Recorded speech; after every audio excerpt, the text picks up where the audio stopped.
কয় হুজুর আমার যা করার করে দিছি, গদ দুয়ার একটা নুনের বাড়ি পর্যন্ত কিনা দিছি, বিয়ে করবো কইছে বিয়া করাই দিছি, বিদেশ যাবো কইছে বিদেশ পাঠাইছি, যা করার হুজুর আমি করছি। এবার যদি আল্লাহ খোদা না মানে, নমাজ রোজা না করে আমি কিরতাম না। আপনি কিরবেন? আপনি বই বন খাইবেন, চা দিয়ে ভিজাইয়া খাইবেন বন। আপনার আর কাম কি? আপনি শুয়ে নেবেন? আপনার তো কামে শেষ, আপনি তো গদ্দুয়ারে করে দিচ্ছেন। এই সমস্ত ফালতু কথা, এই সমস্ত নাফরমানি কথা বললে আখিরাত টিকবে। সুন্দর সুন্দর কথা আর এই গপ মারণ, এগুলা সাদওয়ানে মানায়, হাসরের মাঠে মানাবে না। সুখের আলাপ ও দুনিয়ার হুজুরদের কাছে আপনি বলতে পারবেন, হুজুর বলেন তো, বুঝি তো, ঠিক তো, আমরা লেগেই তো কন, মানলে তো বালা ছিল, বুঝেন তো, কিতা অনকে আর এই যুগ আসেনি, তো এই যুগ যেহেতু নাই আপনি মারা যান। কথা বলেন না কেন? আপনি মরেন না কেন?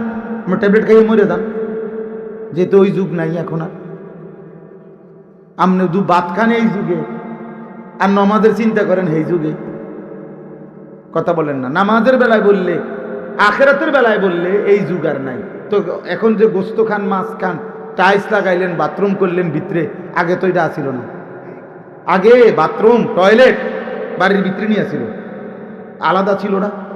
আমি যে টুমচর মাদ্রাসায় ছিলাম, 4র্থ শ্রেণীতে জীবনের প্রথম স্কুল পাশ কইরা জিন্দিগির প্রথম ভর্তি হয়েছি টুমচর মাদ্রাসায়, ক্লাস 4-এ, 4র্থ শ্রেণী। ইয়াজ দাহুক ছোটবেলায় যে এই 4র্থ শ্রেণীর বছরে লজিং দিছে। আমি ছোট মানুষ, তারপরেও 3টা বাচ্চা প্রতিদিন পড়াইতাম, সকালে একবার, সন্ধ্যায় একবার। ও টয়লেট যাই ছিল তখনকার সময়, কত সেই 92 সালের কথা। তো আপনার সুপারি গাছের ওই বাগান, এটার ভিতরে আমি রাত্রে কোনো সময় কানতাম, কয়েকবার ভয়ে যাইতে পারতাম। আমি কেমনে যাবো রাত্রে একা? আমার লজিংওয়ালা খুব ভালো ছিল, উনি আমারে হারিকেন দিয়া যদি প্রয়োজন হইতো অনেক দিন আদর করে আমারে বলছে, তুমি আমারে কইবা। তো 2-1 বার যখনই লাগতো কখনো ওনারে সাথে নিয়ে যাইতাম। তো আজ আধুনিকতার কারণে আজকে এটা সবাই আমরা ব্যবস্থাপনা করছি, তাহলে দুনিয়া ভোগ করছি আধুনিক এখনকার যুগ। আর নামাজ রোজা বন্দিগির কথা বললে কয় হুজুর অনকি আর এই যুগ আসেনি। এই অসভ্য কথা আখেরাতে টিকবে এটা? কথা বলেন না কেন? তাইলে আপনি আসিলেন এই যুগে, আপনার কাছে হিসাব চাইব নূহ আলাইহিস সালামের যুগের নাকি? তো তাহলে আপনি নূহ আলাইহিস সালামের যুগের কাহিনী কোন? আগের যুগ, সেই যুগ কি আর আছে? সেই যুগ থাকলে কি না থাকলে আপনার কি তা? আপনি আছেন যখন, হিসাব দিবেন তখন। আপনাকে তো এখনকার হিসাব দিতে হবে। এখনো লক্ষ লক্ষ ইমানদারের পরিবারে 5 ওয়াক্ত নামাজ ফ্যামিলির সকলে জামাতে পড়ে, নামাজ পড়ে, এরকম কোটি কোটি ইমানদার পরিবার পৃথিবীতে আছে।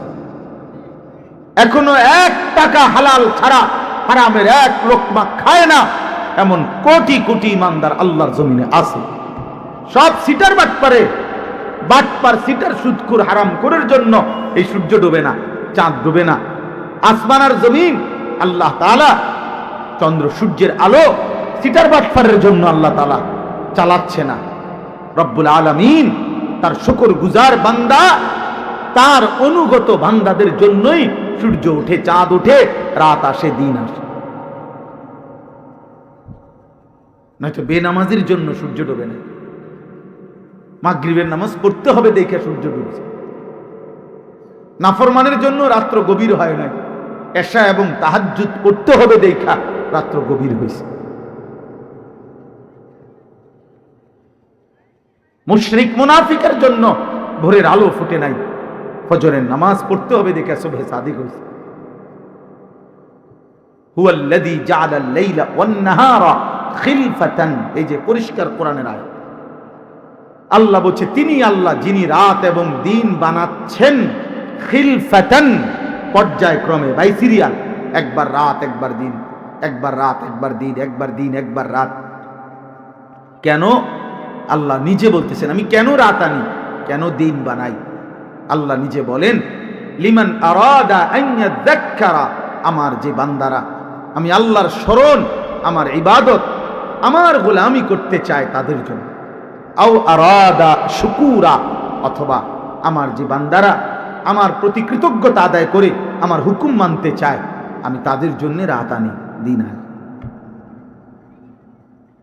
কোন অসৎ চরিত্রবান যুবক রাতভর উলঙ্গ ছবি দেখবে, ওই নাফরমানের জন্য আল্লাহ তাআলা রাত আনে না, রাত আনে না। তো বলে ওরে যে খাওয়া হয় তো ওরে যে ঘুম পাড়ায়, ও যে দুনিয়া ভোগ করে, তো দুনিয়া তো কুত্তাও ভোগ করে, তো কি দুনিয়া তো শুকরেও ভোগ করে, দুনিয়া তো জন্তু জানোয়ারও ভোগ করে বেটা। বরঞ্চ আমাদের চাইতে দুনিয়া জানোয়ার আরো বেশি ভোগ। জানোয়ারের সব খাবার পিওর। বাঘ প্রতিবেলা যে গোশত খায়, এটার মধ্যে আপনি কি মনে করেন ভেজাল আছে? ভেজাল দিব কে? হেরেটা তারই তো খাইয়ে দেবে। হে ফরমালিন মিশাইব কে বাঘের খানা? হে যাইবোটা কি? সিংহের খানার মধ্যে ফরমালিন মিশাবে কে? কেমনে যাইব? কেমনে? হাতির খাবারের সামনে ফরমালিন মিশাবে কি?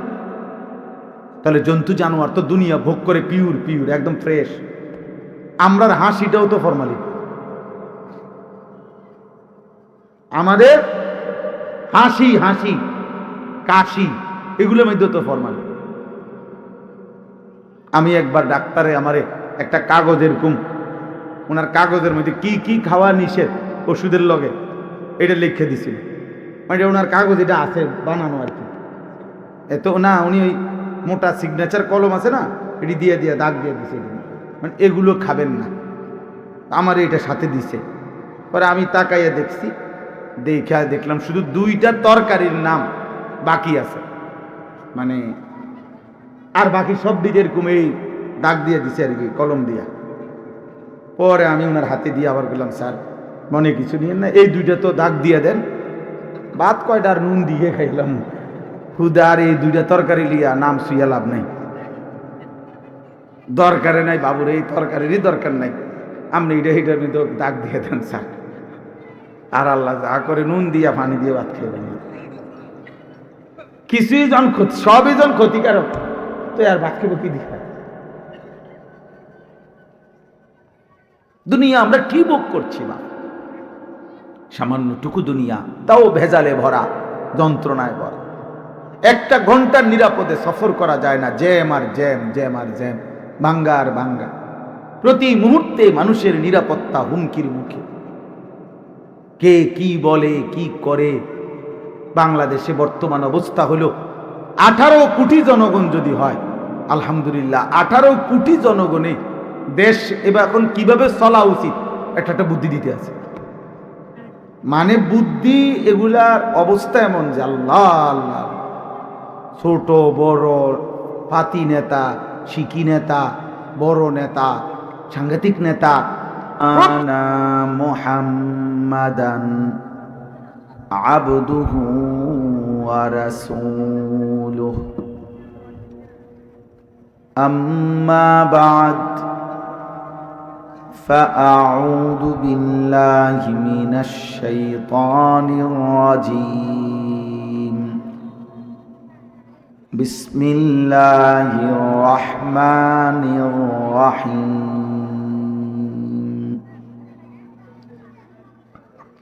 الحمد لله رب العالمين.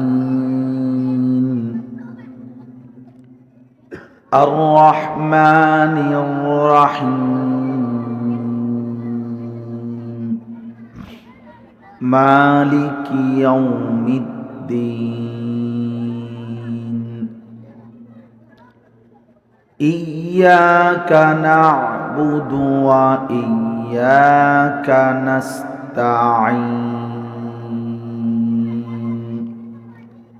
صدق الله مولانا العظيم. وقال نبينا صلى الله عليه وسلم: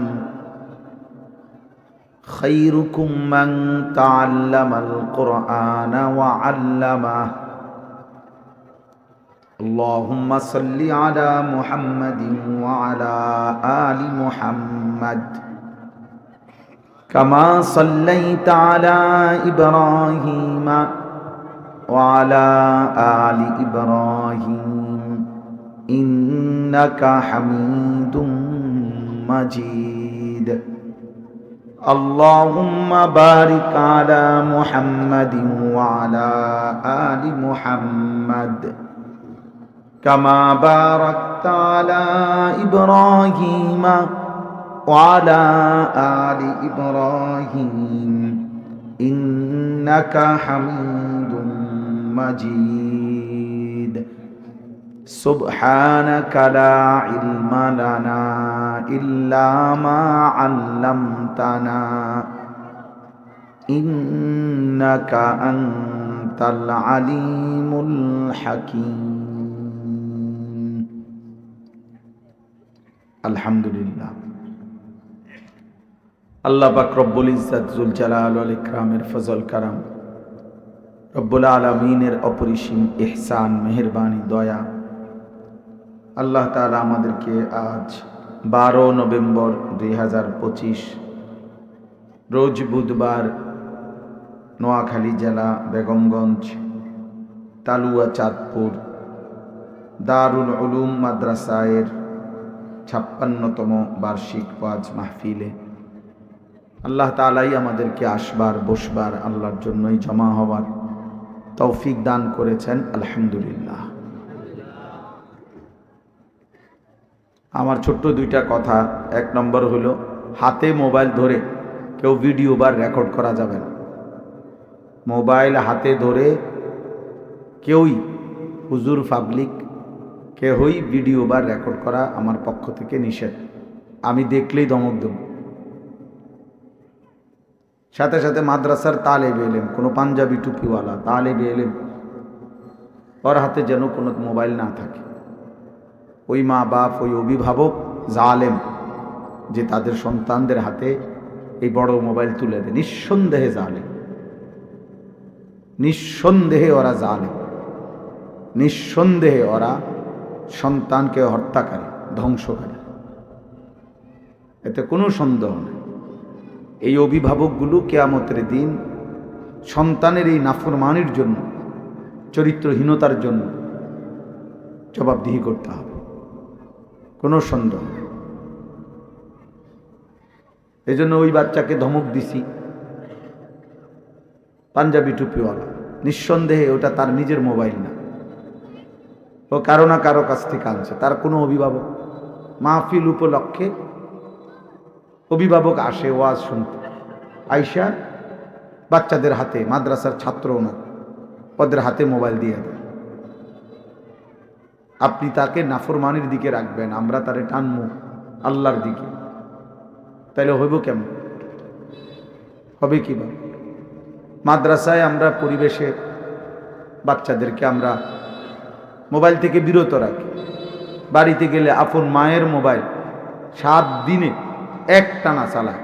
মনে করেন 7 দিন বন্ধ দিছে, গিয়া যে মোবাইল হাতে নিছে, আসার দিন হয়তো জোর করে তার হাত থেকে মোবাইলটা রাখছে। তাহলে ওরে নষ্ট করে দিল কি? ওরে গাফেল বানায় দিল কি?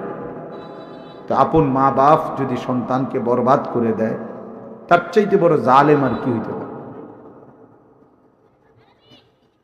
আফসুসের বিষয়, আহ্লাদ করে মা বাপ, বাচ্চাকে বড় মোবাইল দেখায় দেখায় খানা খাওয়ায়, বড় মোবাইল দিয়া কার্টুন বিভিন্ন কিছু দেখাইয়া ঘুম পাড়ায়, ঘুম পাড়ায়। আল্লাহর নাফরমানির উপরে ওরে ঘুম পাড়ায়। নবী সাল্লাল্লাহু আলাইহি ওয়াসাল্লাম তো বলছেন আল্লাহর নামের উপরে ঘুম পাড়তে, দোয়া শিখাই দিছেন। এই জন্য দয়া করে এটা কোনোভাবে উচিত না। এই একজন যদি অভিভাবক থাকেন, আপনি বুঝেন এটা, আপনি মানেন, সবাই মানতে হবে জরুরি না, এটা কোনো ইলেকশন না, তো সবার ভোট দরকার। হেদায়েত, আখেরাত, জান্নাত, জাহান্নাম এসব মালিকের ফয়সালা, আল্লাহ তাআলার ফয়সালা। আমরা মোল্লা মৌলবী এগুলো আমাদের দায়িত্ব হলো বলা, শতভাগ গুরুত্ব দিয়ে বলা, কারো জান্নাতের জিম্মাদারও আমরা না, জাহান্নামের জিম্মাদারও আমরা না। কোনোটাই আমরা জিম্মাদার না যে আমার সিদ্ধান্ত তোরে আমি জান্নাত দিব, আমার সিদ্ধান্ত তোরে আমি বাঁচলে তোরে জাহান্নামে দিব, এমন কথা বলার অধিকার সিস্টেম আমাদের জন্য নাই। আমাদের দায়িত্ব শতভাগ গুরুত্ব দিয়ে পৌঁছিয়ে দাও। ইন আলাইকা ইল্লাল বালাগ। নবীজিকে আল্লাহ বলছেন, বন্ধু আপনার দায়িত্ব শুধুই কেবল শতভাগ পৌঁছিয়ে দাও, আর কিছুই না, আর কিছুই না। আপনি কারো উপরে জল্লাদও না, কারো উপরে চৌকিদারও না। সেজদা না দিলে একদম কল্লা ফালাই দেব এমন কিছু না। লাস্তা আলাইহিম বিমুসাইতির ওমা আকসারুন নাসি ওয়ালাউ হারাসতা বিমুমিনিন। কোরআনে আল্লাহ বলছে, বন্ধু আপনি খুব চাইলেও অধিকাংশ লোক মুমিন হবে না। আল্লাহ নবীকে বলছে, সূরা ইউসুফের আয়াত। আপনি খুব চাইলেও অধিকাংশ লোক মুমিন হবে না। ইবলিস শয়তান কোরআনে আছে, আল্লাহকে বলছে, আপনি যদি আমাকে কিয়ামত পর্যন্ত হায়াত দেন, আমি আপনার আদমের সব সন্তান সবগুলোর জাহান্নামী বানাই দেব, আপনি আমারে শুধু হায়াত দেন। আল্লাহ বলছেন, যা দিলাম তোকে, কিয়ামত পর্যন্ত হায়াত দিলাম, তুই তোর দল বল সৈন্য সামন্ত, তোর কণ্ঠ সুর আওয়াজ গলা সব কিছু দিয়ে তো আমার বান্দাদেরকে পারলে গোমরা করিস। ওয়াস্তাফজিজ মান ইসতাতা'তা মিনহুম বিসাউতিক।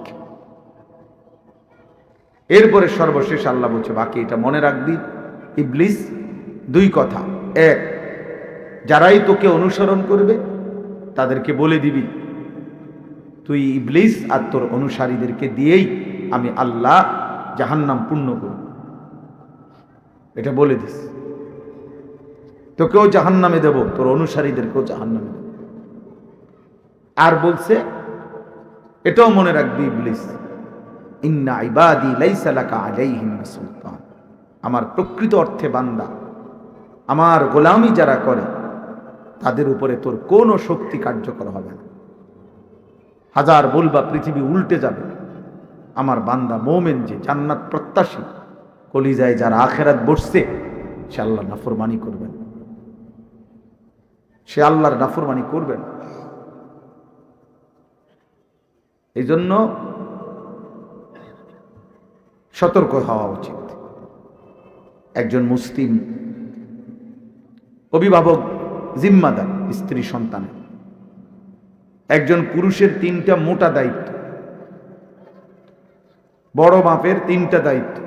এক নাম্বার নফস, মানে নিজের ঈমান আমল হেফাজত করা, যে পৃথিবীর কেউ না মানুক, আমি একা আমার ঈমান আমল আমি হেফাজত করতে হবে, আমার আখেরাত হালাল হারাম। একজন পুরুষের দ্বিতীয় বড় দায়িত্ব হলো তিনি একজন অভিভাবক, অতএব তার অধীনে তার স্ত্রী সন্তান এবং যারা অধীনস্থ তাদের প্রত্যেকের ঈমান আমলের হেফাজতের জন্য, ঈমান আমলে অভ্যস্ত করাবার জন্য মৃত্যু পর্যন্ত, শেষ নিঃশ্বাস পর্যন্ত চেষ্টা করে যাওয়া ধারাবাহিক, এটা তার দায়িত্ব। বুঝতেছেন আপনারা? এটা দায়িত্ব। যেমন আমি আনিসুর রহমান, আমার ঈমান আমলের হেফাজত করা আমার দায়িত্ব। আমি যেমন ওয়াজ করব এখন, এটা দায়িত্ব। মাগরিবের নামাজ, আমার নিজের নামাজ জামাতে পড়া, এটা আমার দায়িত্ব। তাই মাগরিবের নামাজ জামাতেই পড়ছি। তাইলে এবার আমি দ্বিতীয়ত আমি অভিভাবক, আমার অধীনে যারা আছে তাদের ঈমান আমলের হেফাজত আমার দায়িত্ব, খেয়াল রাখা, সর্বোচ্চ অভ্যস্ত করা। যেমন আমি বলি আমার অধীন, আমি উদাহরণ দিয়ে বুঝাই, আমি আনিসুর রহমান, তো আমার অধীনে কে? আমার স্ত্রী, সে আমার অধীনস্থ, আমি তার জিম্মাদার। আমার 4টা ছেলে মেয়ে, আমি তাদের জিম্মাদার।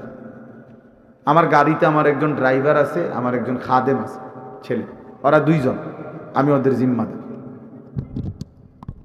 আমার একটা মাদ্রাসা আছে, মাদ্রাসায় 34 জন শিক্ষক কর্মচারী আছে, আমি তাদের জিম্মাদার। মাদ্রাসায় মোট 500 ছাত্র আছে, 494 জন, তো ধরেন 500, আমি তাদের জিম্মাদার। এদের আমার স্ত্রী, আমার 4টা সন্তান, আমার ড্রাইভার, খাদেম, আমার মাদ্রাসার শিক্ষক, কর্মচারী, ছাত্র, এদের ঈমান, আমল, আখিরাত, হালাল হারাম এর প্রতি পুরা নজর রাখা আমার দায়িত্ব। আমাকে এর জন্য আল্লাহর কাছে জবাবদিহি করতে। সহজ বাংলা বুঝে না, একজন পুরুষের এটা দায়িত্ব। 3 নম্বর হলো একজন পুরুষ উপার্জনকারী। প্রতিনিয়ত পুরুষ মানেই উপার্জন করে, রোজগার করে আর কি। পুরুষকে আল্লাহ তাআলা উপার্জনের জন্য আদেশ করছে, ফান্তাশিরু ফিল আরদ ওয়াবতাগু মিন ফাদলিল্লাহ, জমিনে ছড়িয়ে পড়ো, আল্লাহর দেওয়া রিজিক তালাশ করো। নবীজি বলছে উতলুবুর রিজকা মিন খাজায়াল আরদ, জমিনের তলদেশে রিজিক আছে, তালাশ করো। তাহলে এগুলো পুরুষদেরকে আল্লাহ তাআলা রিজিক অন্বেষণের কথা বলছে। মাদ্রাসার তালেব এলেম, তোমরা নড়াচড়া করো না বাবা, ছোট ছোট বাচ্চা, তোমরা আল্লাহর ওয়াস্তে ডিস্টার্ব করো। ছোট ভাই, আমার কষ্ট হয়, আমি পারি না এটা হজম করতে, সদর বদর করলে আমার ভাল লাগে না। এই বুট খাইবো, বাদাম খাইবো, মোবাইল টিপবো, এসব ফালতু লোক কোনোদিনও আল্লাহর কথা বোঝে না, এই বুটে খায়। এটা সম্পূর্ণভাবে অভদ্রতা, অসভ্যতা, আখলাকের অভাবে। আল্লাহর কোরআন শুনবে, আপনি বুট খাইতে খাইতে খাম খেলে, এটা মস্কারি। আপনি কি ওয়াজের বক্তার ইন্টারভিউ নিতে আইছেন না, যে চাই তামসা চাই, খিতা কয় চাই না, কিছু তো আমরাও জানি চাই না, এবারটা কি তাই কি মস্কারি করতে আসছেন? আপনি আমার তো বেশি জানলে কি, আমি আপনার কম জানলে কি, অথবা আমি বেশি জানলে কি, কারোই কোনো কিছু না। আমারও আমলের ভিত্তিতে, আপনারও আমলের ভিত্তিতে হিসাব। বুঝেন নাই কথাটা? ইন্টারভিউর কিছু নেই। মালিকের কাছে যে মাঠে আমরা দাঁড়াবো, আপনারাও দাঁড়াবেন, আপনারা দাঁড়াবেন, আমরাও দাঁড়াবো, এক রবের কাছে হিসাব দিতে হবে। তাইলে বলতেছি, আমরা উপার্জনকারী পুরুষ, রোজগার করে আর কি প্রতিনিয়ত। পুরুষ মাত্রই আল্লাহ তাআলা তার মধ্যে সত্তাগতভাবে, তার অস্তিত্বের মধ্যে আল্লাহ তাআলা পরিশ্রম করার মানসিকতা, যোগ্যতা আল্লাহ দিয়েছে। লাকাদ খালাকনাল ইনসানা ফি কাবাদ, এই কাবাদ অর্থ হলো, আল্লাহ বলছেন আমি মানুষকে সৃষ্টি করেছি পরিশ্রম নির্ভর, মেহনতওয়ালা। কসম করে আল্লাহ বলছেন, লা উকসিমু বিহাদাল বালাদ, কসম করে আল্লাহ বলছেন ফি কাবাদ, এই অর্থ হলো শ্রম নির্ভর। মানুষ মাত্রই, পুরুষের মধ্যে আল্লাহ তাআলা বিশেষ করে এই যোগ্যতা দিয়েছেন, সে মেহনত করবে উপার্জনের জন্য। অনেক কষ্টের কাজ আল্লাহর কুদরতে, আল্লাহর ইচ্ছায় মানুষ, পুরুষ করে। তাহলে আমরা উপার্জনকারী। এই উপার্জনকারী হিসাবে আমাদের তৃতীয় দায়িত্ব হলো প্রতিনিয়ত বাজার, ব্যবসা, চাকরি, ক্ষেত খামার, কৃষি, বিদেশ প্রবাস, যাই করি আমরা প্রত্যেকে, মাদ্রাসা হোক আর স্কুল হোক, বাজার হোক আর দোকানদারি হোক, অটো হোক আর সিএনজি হোক, যে যেভাবে উপার্জন করছি, প্রত্যেক উপার্জনের মধ্যে 2টা জিনিস খেয়াল করা, এটা আমাদের দায়িত্ব। কি খেয়াল করতে হবে? 1, উপার্জনের ক্ষেত্রে কাসবে হালাল, 2, আকলে হালাল। খালাস, পুরা জিন্দিগি সুন্দর। এক পুরুষের জীবন পুরাটা সুন্দর। খেয়াল রাখতে হবে আমার উপার্জনটা হালাল কিনা, আমি যে এই রোজগার টাকাটা নিলাম এটা হালাল কিনা। 2 হইল যেটা খাইলাম এটা হালাল কিনা। কাসবে হালাল মানে হইল হালাল উপার্জন, আর আকলে হালাল মানে হইল হালাল বক্ষণ, খাবার আর কি, খাওয়া। বুঝছেন আপনারা? সোজা কথা। তাহলে এক পুরুষের 3টা জিম্মাদারি। 1 নম্বর নফস, মানে আমি নিজে, আমি একজন আনিস, আমি একটা ব্যক্তি, এই আমার ঈমান, আমার আমল, আমার আখিরাত, আমার হালাল হারাম ঠিক করা।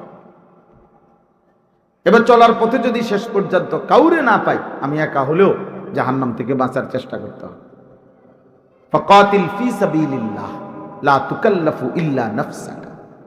আল্লাহর নবীকে আল্লাহ বলছে সূরা নিসাতে আছে, আপনার সাথে যদি ময়দানে কেউ না থাকে আপনি একাই যুদ্ধ করবেন। ফাকাতিল ওয়াহিদ মুযাক্কারে হাজার, লা তুকাল্লাফু ইল্লা নাফসাক।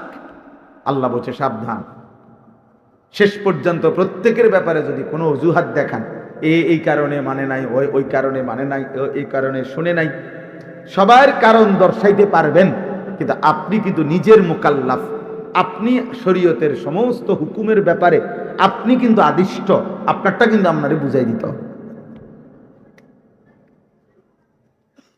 আমার সাথে কেউ ছিল না, এই জন্য আমি মসজিদে নামাজ পড়তে আসছি না, এইসব কইলে হইতো না। কেউ নাই তো একা নামাজ পড়বেন, জামাতের লোকে না নাই, নামাজ পড়ার লোক নাই, নামাজ পড়বেন আপনি। এই জন্য আমি নফস, আমি ব্যক্তি, আমার ঈমান আমলের হেফাজত।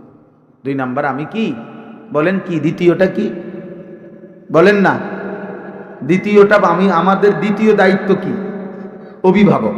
বলেন অভিভাবক, অর্থাৎ আমার অধীনে যারা, সরাসরি আমার অধীনে কি যারা, তাদের ঈমান আমলের হেফাজত। তাহলে এখন একটা ছেলে, একটা মেয়ে, একজন স্ত্রী যার অধীনে আছে, তাদের ব্যাপারে একজন মুসলিম অভিভাবক হিসাবে দায়িত্ব তো খাট পালং না, সোফা ফার্নিচার, কিস্তিতে পারেন, সুদে পারেন, যেমনে পারেন টাকা লইয়া বিদেশ পাঠানো, এটা দায়িত্ব না। যেটা আপনার দায়িত্ব না, আপনি কেন দায়িত্ব নেবেন? আপনার হালাল টাকা দিয়া ফুতেরে বিদেশ পাঠানোর সামর্থ্য নাই, আপনি কেন এই জিম্মাদারি নেবেন? আপনার হালাল টাকা দিয়া বিল্ডিং করার সামর্থ্য নাই, আপনি কেন বিল্ডিং করার জন্য পেরেশান হলেন? তাহলে এটা জরুরি। স্ত্রী সন্তানের ব্যাপারে দায়িত্ব কি আমার, এই ছোট্ট এই কথাটা যদি আমরা বুঝতাম, সমাজ অনেক সুন্দর হতো। দুঃখের বিষয় হলো দায়িত্ব কিন্তু আদায় করে, সংসারের সমস্ত ঝামেলা, এই 10 টাকার দৈন্য ভাতা পর্যন্ত এই বেচারা পুরুষ কিনে আনে। বেচারা 10 টাকার দৈন্য ভাতাটাও কিনে আনে, 1 কেজি লবণ দরকার, ওইটাও কিনে আনে। সমস্ত ঝামেলা সহ্য করে সে, কেন? আমার সংসার।